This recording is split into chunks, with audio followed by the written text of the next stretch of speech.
Hello दोस्तों, good morning, जोहार, नमस्कार।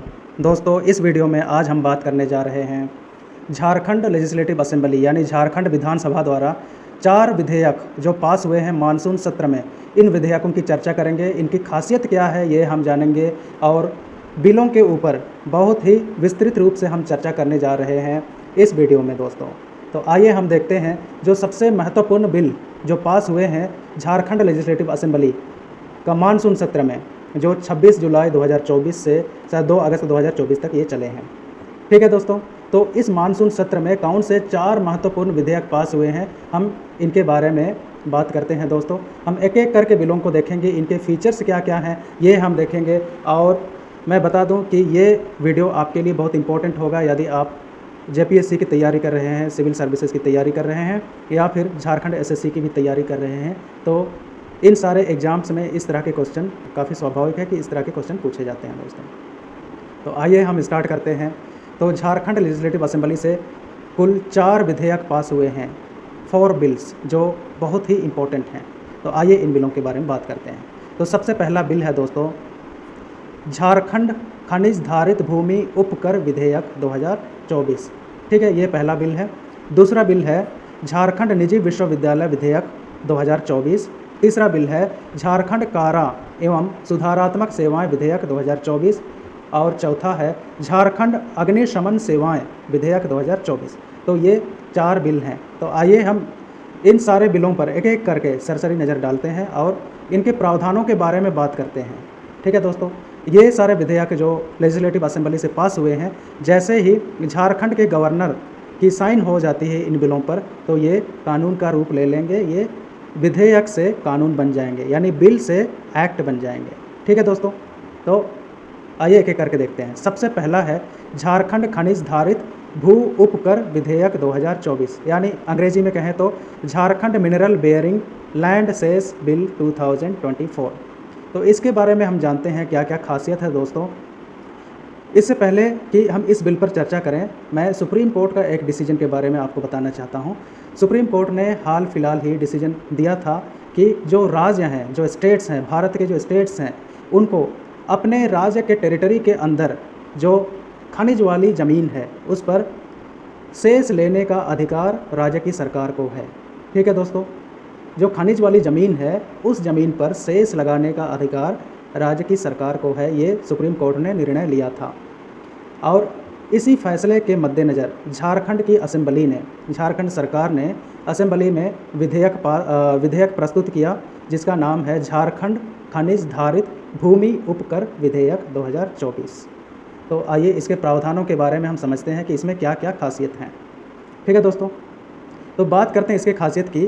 तो सरकार अब इस विधेयक के अंतर्गत खनिजों पर 50 से 100 रुपये प्रति टन की दर से सेस लगा सकेगी। ठीक है, अब झारखंड सरकार ऐसी ज़मीन पर जहां पर खनिज का उत्पादन होता है, ठीक है, जहां से खनिज का उत्खनन होता है, वैसी ज़मीन पर 50 से 100 रुपये प्रति टन के हिसाब से सेस लगाएगी। ठीक है, और ये सुप्रीम कोर्ट के डिसीजन के बाद ये बिल लाया गया है। सुप्रीम कोर्ट ने कहा था कि खनिज की खुदाई सिर्फ संसद के mines and minerals development and regulation act 1957 पर ही निर्भर नहीं है, यानी सिर्फ इस एक्ट पर निर्भर नहीं करेगा। अब राज्य भी माइंस एंड मिनरल्स पर अपना डिसीजन ले सकेंगे, कर लगा सकेंगे। ठीक है, इस पर अपना कानून बना सकेंगे। तो सुप्रीम कोर्ट ने ये कहा था। ठीक है, तो सेस से जो मिलने वाली राशि होगी, जो झारखंड सरकार सेस लगाएगी मिनरल बियरिंग लैंड्स पर, उस सेस से जो राशि मिलेगी उसका उपयोग राज्य के विकास कार्यों पर किया जाएगा। ठीक है दोस्तों, इसका उपयोग जो है राज्य के विकास कार्यों पर किया जाएगा। जैसे स्वास्थ्य के लिए इसका उपयोग किया जाएगा, स्वास्थ्य सुविधाओं को मजबूती प्रदान करने के लिए। ठीक है, ग्रामीण क्षेत्रों में कृषि के विकास के लिए इस सेस का उपयोग किया जाएगा। और ग्रामीण क्षेत्रों में जो इंफ्रास्ट्रक्चर है, इंफ्रास्ट्रक्चर डेवलपमेंट के लिए, बुनियादी संरचनाओं के विकास के लिए जो खर्चा आएगा, उस खर्चा का वहन इस सेस के अंतर्गत जो राशि मिलेगी राज्य सरकार को, उसका उपयोग करेगी। ठीक है दोस्तों, फिर इस कानून के अंतर्गत किए गए किसी भी प्रावधान को सिर्फ सुप्रीम कोर्ट और हाई कोर्ट में ही चैलेंज किया जा सकेगा और किसी लोअर कोर्ट में इसको चुनौती नहीं दी जा सकेगी। यानी झारखंड सरकार अगर इस कानून के अंतर्गत कोई भी प्रावधान करती है तो उसको चैलेंज किया जाएगा सिर्फ सुप्रीम कोर्ट और हाई कोर्ट में, उससे नीचे वाले कोर्ट में इसको चैलेंज नहीं किया जा सकेगा। ठीक है दोस्तों। फिर अनुच्छेद 246 246 आर्टिकल ऑफ इंडियन कॉन्स्टिट्यूशन, इसमें ये प्रावधान है कि राज्य का विधानमंडल को खनिज और खदानों पर टैक्स लगाने का अधिकार है। ठीक है दोस्तों, आप समझ गए। फिर और एक चीज़ बताओ, ये आर्टिकल आप याद रख लेना क्योंकि ये काफ़ी इंपॉर्टेंट हो सकता है आपके एग्ज़ाम के पॉइंट ऑफ व्यू से।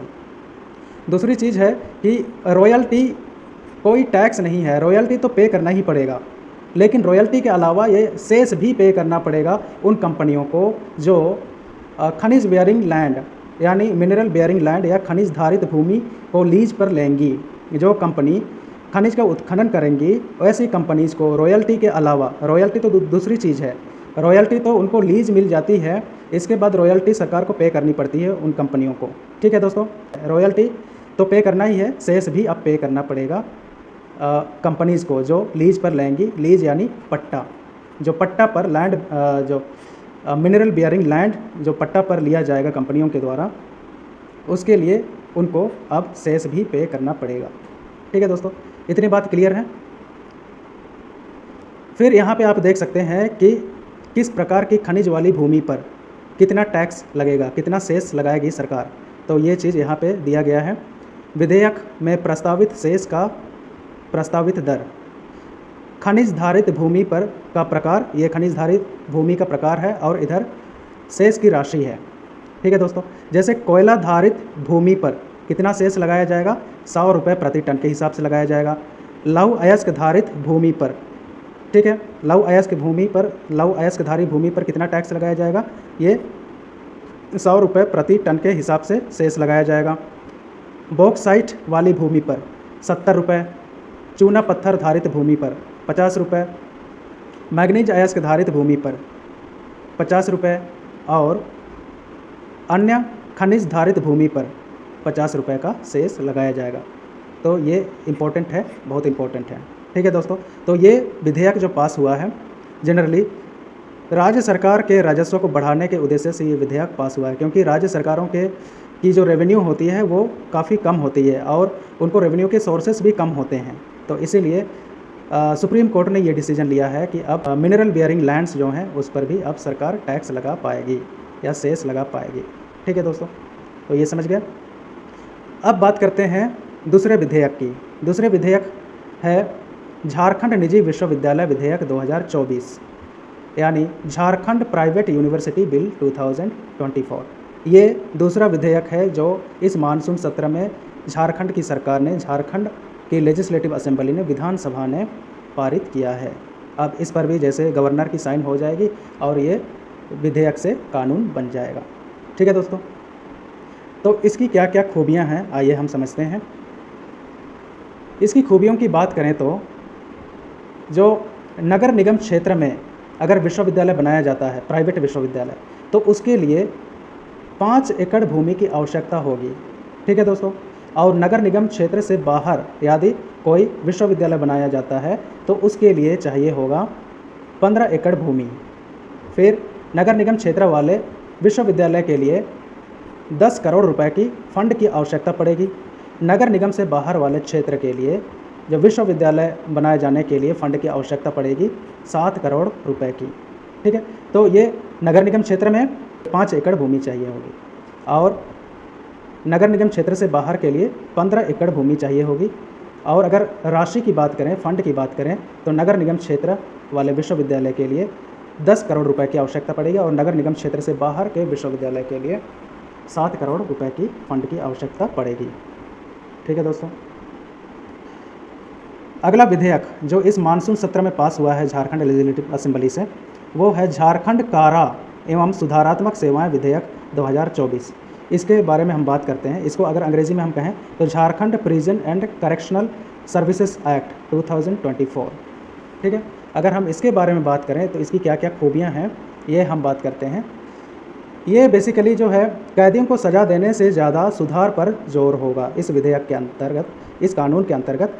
पहले क्या होता था कि जेल क्यों बनाए जाते थे, कैदियों को सज़ा देने के उद्देश्य से बनाए जाते थे।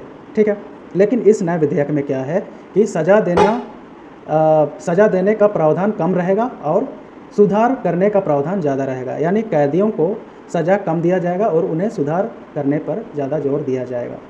ठीक है, क्योंकि कैदी को जितनी ज़्यादा हार्श पनिशमेंट आप देंगे उतना ही हो सकता है कि कैदी की जो मनोभावनाएं हैं वो और भड़क सकती हैं। ठीक है, कैदी और बिगड़ सकता है, कैदी और क्रूर हो सकता है। तो इसीलिए इस नए विधेयक में एक करेक्शनल स्टेप लिया जाएगा, करेक्टिव स्टेप लिया जाएगा, ताकि कैदियों को सुधार करने पर, कैदियों को सुधारने पर ज़्यादा जोर दिया जा सके। ठीक है, मतलब अब पनिटिव कम रहेगा और करेक्टिव ज़्यादा रहेगा, करेक्टिव मेजर्स ज़्यादा अपनाए जाएंगे। ठीक है दोस्तों, कैदियों को सज़ा से ज़्यादा सुधार पर जोर दिया जाएगा।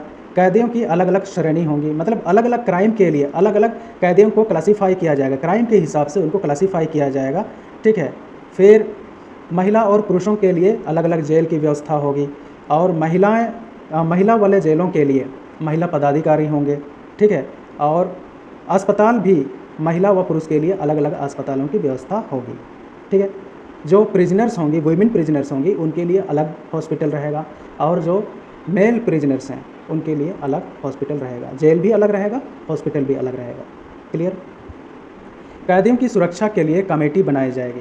कैदियों को किस तरीके से सुरक्षा प्रोवाइड किया जा सकेगा, इस पर चर्चा करने के लिए एक कमेटी बनेगी और वो कमेटी उन पैरामीटर्स पर चर्चा करेगी जिन पैरामीटर्स के अनुरूप हम कैदियों को किस तरीके से सुरक्षा दे सकते हैं, उस पर बात होगी कमेटी के अंदर।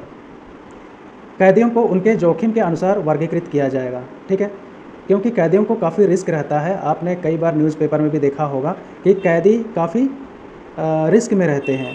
कैदियों के ऊपर अटैक हो जाता है, एक कैदी के ऊपर दूसरा कैदी अटैक कर देता है। ठीक है, मतलब कैदियों के बीच ये परस्पर लड़ाई चलती रहती है।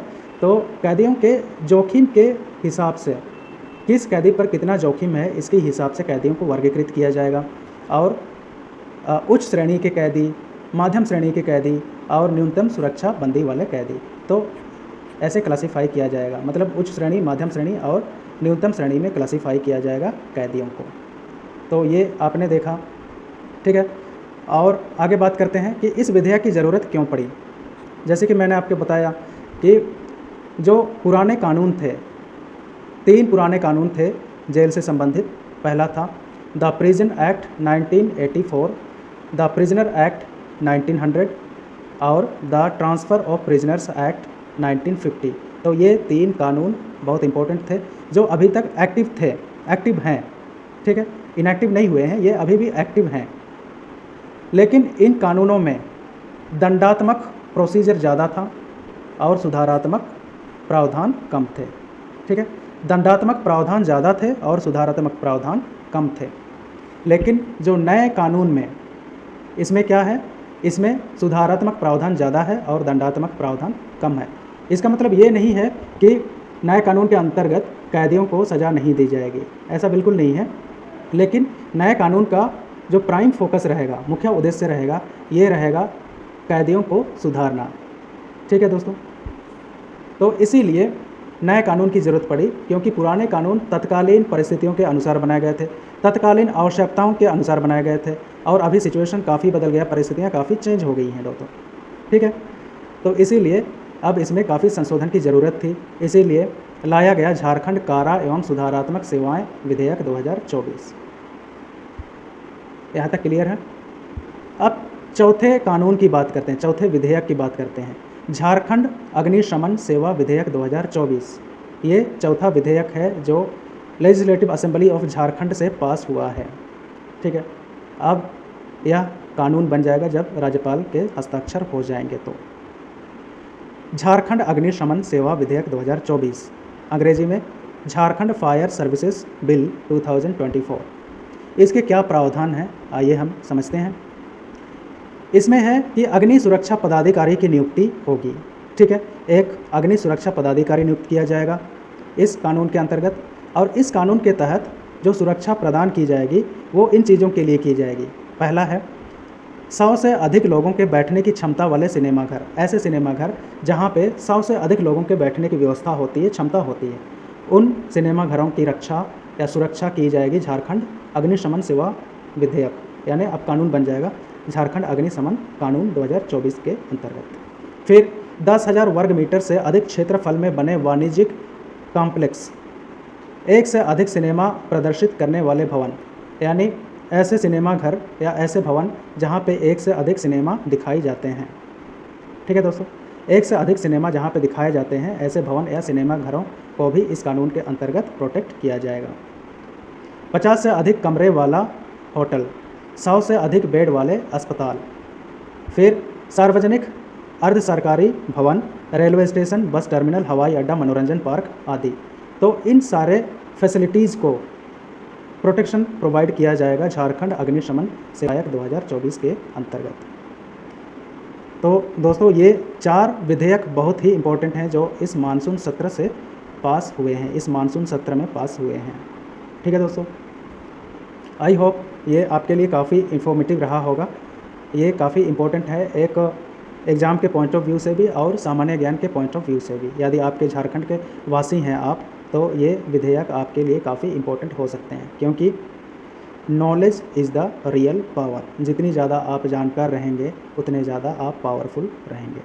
ठीक है दोस्तों, यदि आपने वीडियो को सब्सक्राइब नहीं किया है तो कृपया सब्सक्राइब कर लें, ताकि फ्यूचर में जो भी मैं वीडियो डालूँ उसका नोटिफिकेशन आपको तुरंत मिल जाए। ठीक है दोस्तों, थैंक्स फॉर वॉचिंग।